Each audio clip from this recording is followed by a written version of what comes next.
Hi friends, welcome to Healthy Cooking Channel. இந்த வீடியோல நம்ம இன்னைக்கு என்னோட ஸ்டைல்ல சுவையான கத்திரிக்காய் புளிக்குழம்பு எப்படி செய்யலாம்னு பார்க்கலாம். அதுக்கு நான் இன்னைக்கு பச்சை கலர் கத்திரிக்காய் எடுத்துர்க்கேன். தோல் மெலிசா இருக்கும், டேஸ்ட் நல்லா இருக்கும்.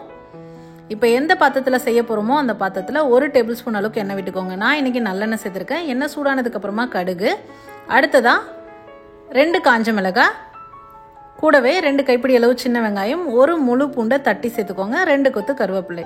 இது எல்லாத்தையும் எண்ணெயில வதக்கி எடுத்துக்கணும். அடுத்ததா கட் பண்ணி வச்சிருக்கக்கூடிய கத்திரிக்காய் இதில் சேர்த்துக்கலாம்.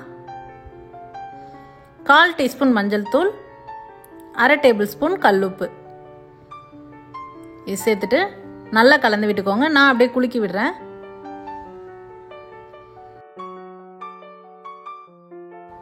ரெண்டு டீஸ்பூன் அளவுக்கு குழம்பு மிளகாய் தூள் சேர்த்துட்டு அப்படியே மூடி போட்டு வச்சிருங்க. கலந்து விட வேண்டாம்.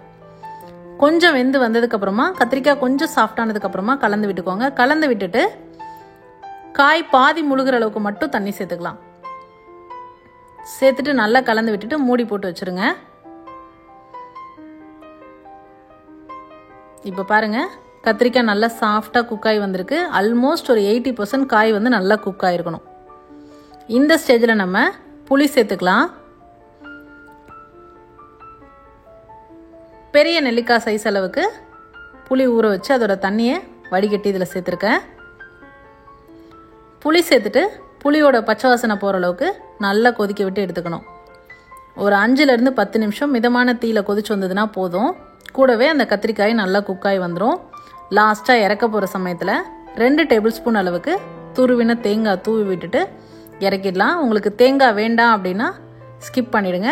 தேங்காய் சேர்த்துட்டு ஒரு 2 நிமிஷம் விட்டு கொதிக்க விட்டீங்க அப்படின்னா சூப்பராக நல்லா கமகமான வாசனையோட கத்திரிக்காய் புளிக்குழம்பு தயார்.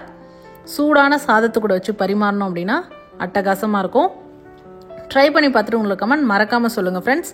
இது போன்ற ஹெல்தி ரெசிபீஸ்க்கு மறக்காமல் ஹெல்தி குக்கிங் சேனலை சப்ஸ்கிரைப் பண்ணுங்கள். இந்த வீடியோ உங்களுக்கு பிடிச்சிருந்தா லைக் பண்ணுங்கள், ஷேர் பண்ணுங்கள், கமெண்ட் பண்ணுங்கள். தேங்க்ஸ் ஃபார் வாட்சிங்.